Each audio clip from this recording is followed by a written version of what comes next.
Forbes, the online reaction to the politics of smell, PhD examined.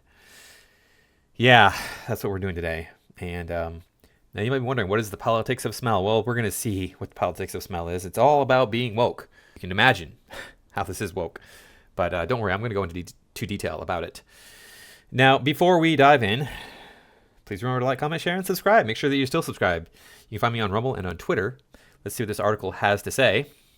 An unexpected post went viral over the weekend. In it, a University of Cambridge student shared the fact that she completed her PhD. The woman in question, Dr. Ali Lukes, I'm sorry, let me restate that. Ali Lukes, there's no doctor there. You don't get a doctorate in BS. Celebrating finishing her thesis with an unassuming tweet that somehow caused outrage online. Have a look and see if you can decipher why. And here it says, her posting a tweet, I guess. Thrilled to say I passed my Viva with no corrections and am officially PH done. Okay. And here is her thesis. It says, Olfactory Ethics, the Politics of Smell in Modern and Contemporary Prose. Sounds legit to me. And look, they don't even tell you what they're referring to here when they say have a look and see if you can decipher why this is offensive. And I'm guessing that their notion is, oh, well, see, it's a girl getting a PhD. That's why, everybody's up in arms. Well, girls don't get PhDs. There you go. That problem is solved now. We don't have that issue there. I've solved it for you. Just don't get a PhD if you're a girl. No problems. All right.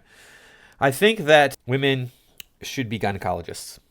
So you need to get a PhD to do that. I really think that women should be gynecologists. I don't want a man rooting around down in my wife's nether regions, but that's just me. Maybe I'm old-fashioned. I don't know.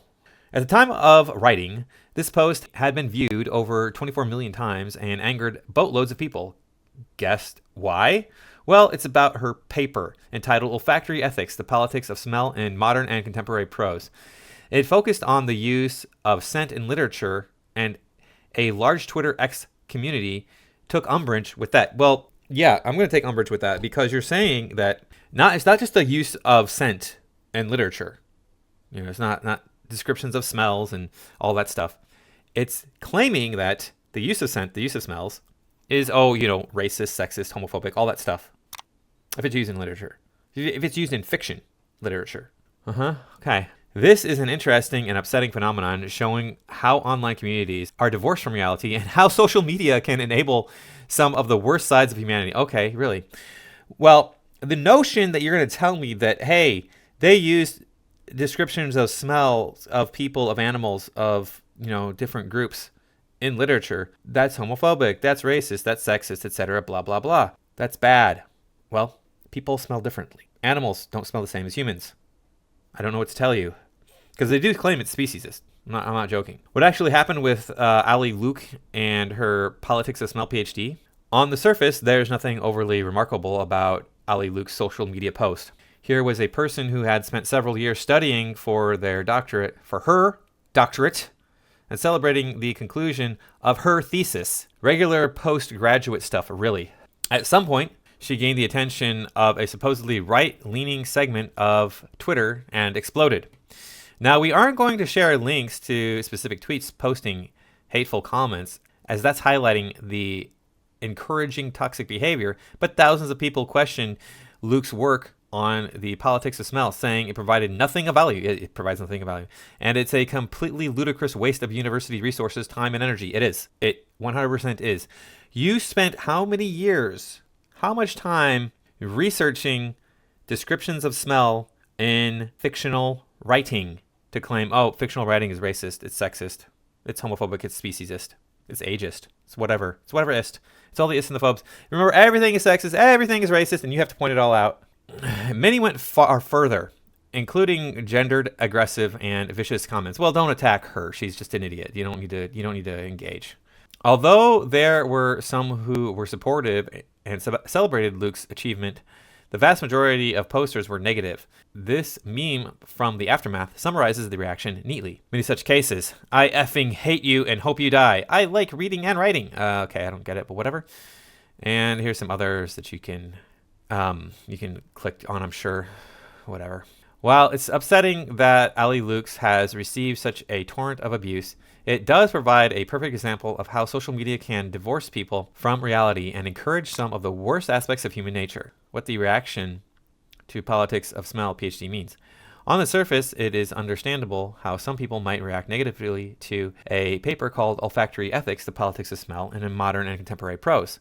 This could appear niche merely for the sake of it, a borderline parody of academia, but here's the kicker. This paper isn't for a wide audience. This is a piece of research intended solely for expert consumption, something Ali Lux points out herself. I'm sorry. Expert consumption? What is the expert consumption? What is this expert consumption that you're referring to? The people who are, I guess, literaries? Is that what you're referring to? Or are you talking about the people who are woke and claim everything is sexist and everything is racist? Which group of experts are you referring to? Since there is some confusion about the nature of my research, here is the abstract for my PhD thesis, which I hope will provide more context for anyone interested in learning more about my work, and we'll read that, don't worry. To be clear, this abstract was written for experts within my discipline and field. It was not written for a lay audience, and this is not how I would communicate my ideas to the average person. Really? Would you please tell how you would express your ideas to the average person? As Lux explains, this is written for others in her field. Of course, lay people are going to find this dense and borderline nonsensical. It's not dense, it is borderline nonsensical. That's the nature of specific academic writing. Complaining about this is akin to seeing a snippet from a paper about quantum mechanics and moaning that you don't understand. The politics of smell thesis is simply not for the sort of wide consumption that social media storm has pushed it into. The bigger issue, though, and what could drive the negative reaction to the olfactory paper is also down to how social media inflates people's egos. Studies show that people who share articles online and simply think they're experts get overconfident in their own knowledge. Combine this with the Dunning-Kruger effect, a cognitive bias in which people believe they know more than they do, and you get a mass of individuals unshakable in their perceived rightness. In the United States, approximately 1.3% of the population have a PhD. That's about 4.5 million people, a tiny amount. More than 5 times that number of people saw Luke's original tweet about finishing her thesis on the politics of smell. We can safely assume that the large majority of people commenting underneath her post don't have a doctorate and are unlikely to know what the nature of academic research entails. Obviously, it entails sitting around and going, what's the stupidest thing I could possibly come up with about politics and get my PhD? Yeah. Look, I'm an academic. I teach for a living. You might say, yeah, you teach art. Okay. Well, I went to a lot of school. I have a lot of education. So much more than my official transcript, my official title would relate to you. So, maybe these people out there who are criticizing this know more than you think. Maybe you're the one, author of this article, who has the Dunning-Kruger effect. We can safely assume that a large majority of people commenting underneath her post don't have a doctorate and are unlikely to know the nature of the academic research it entails. Okay, I read that. Yet because of social media, they have an inflated sense of their own rightness and understanding of this world. The reaction to Ali Luke's olfactory PhD sadly shows the worst side of the internet, the part that believes it knows better than experts, that utterly misjudges the point of a post, and the one that resorts to vile insults over discussion. While the internet has delivered us lots of positive things, the very nature and structure of social media doesn't prioritize understanding and nuance, something that's been made clear with the reaction to Ali Luke's thesis on the politics of smell. Callum Booth, he's a freelance journalist with over a decade of experience. Does he have a PhD?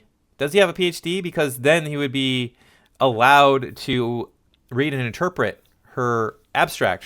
We don't have the full thesis. We're going to look at the abstract. We do have people commenting down here. They have some long comments here. So Chris P says, something about how the article cherry picks and strawman's genuine criticism smells funny to me. Does that make me racist? Please explain, only in elitist jargon. Yes, thank you, Chris P. You're very much on point. Let's go ahead and take a look at the thesis here. See if we can get it. Can we get a look at it? We're on to the X. Oh yes, here we go. We have it. Here we go. The abstract. This thesis studies how literature registers the importance of olfactory discourse, the language of smell, and the olfactory imagination it creates in structuring our social world. The broad aim of this thesis is to offer an intersectional and wide-ranging study of olfactory oppression by establishing the underlying logics that facilitate smell's application in creating and subverting gender, class, sexual, racial, and species power structures. Yeah, I know I'm undermining my dog's power structure. Man, my cats smell, right? South Park made a whole episode about this, about male cats' musk, right? I used to own a ferret. Ferrets have scent glands that they spray their little musk around with. Now those get removed, but they still smell like ferrets, which does not smell that good. It smells like a skunk, largely. So ferrets have a smell. I don't know what to tell you. They don't have any power. Animals don't have power. If you think that animals have power, then let me introduce you to this thing called the food chain, stupid. Wow, this is really terrible.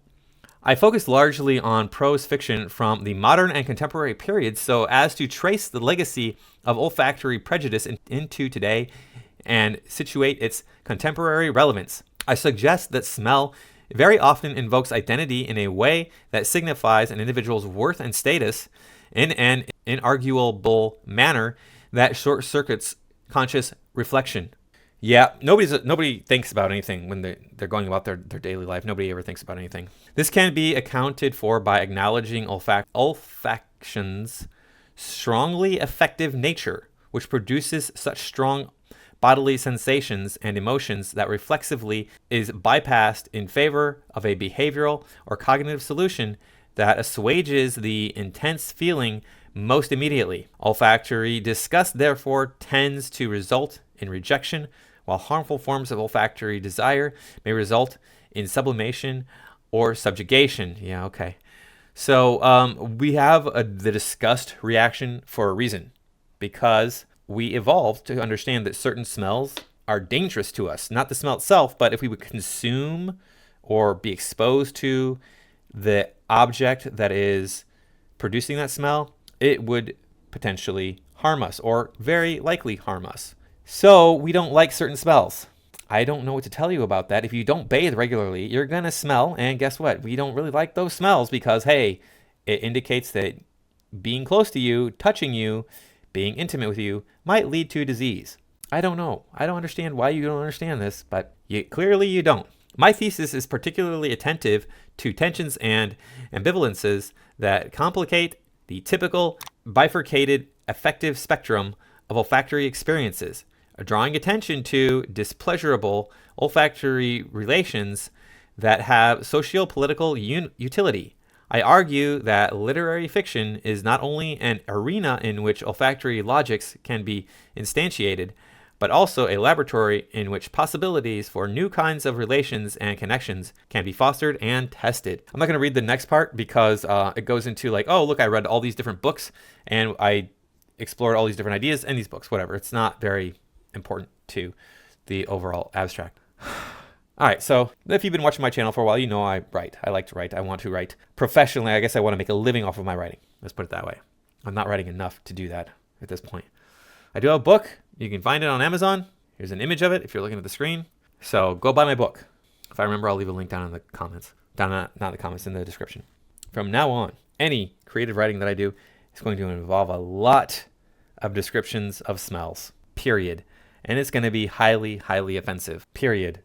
Because I'm sick and tired of people telling me that I can't be this or that way because it's wrong, it's bad, I'm a white man, I can't say these things, I can't do these things. You're evil because you're straight, whatever, blah, blah, blah, blah, blah, blah, blah. Yeah, so you want to force my hand, okay. Okay, Allie Lukes, with your PhD, your fancy PhD in nothing, fancy PhD in the descriptions of how things smell, or people or animals, in fictional writing. Wow, yeah, that's a waste of, it's a waste of time and energy. And that's what it comes down to. Nothing against Allie. Maybe she's a really sweet person. I don't know. I doubt it. She sounds like she's a bigot. Against white men, she's probably going to be like, hey, when she gets pregnant, she's probably posting all over X, goodbye, white jeans, as she has a mixed race baby of some sort. I don't know.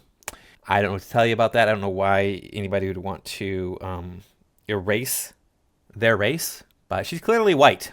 So why is it that it's always white people? It's not always, but the big push seems to be coming from white people. So it's white progressives. They're like, oh, we gotta stop being so mean and evil. It's like, dude, just self-hating a little bit too much there, I think. I don't dislike myself because of my race. That has absolutely nothing to do with anything important. I'm sure it has helped mold who I am today, shaped who I am in some way, because people do tend to congregate around others of their own race. When I was a child, I lived in a poor neighborhood, and guess what? I wasn't the only white person, but there were plenty of other people who were not white in my neighborhood around me. There was Hispanics and blacks living near me. On my own street, there were Hispanics and blacks living. So it wasn't, all white people all the time. So I don't know what to tell you about that. I was exposed to different races at an early age. Anyway, I don't think I have anything else to say on this. What a waste of time and energy. Thanks for listening. I'll talk to you in the next video.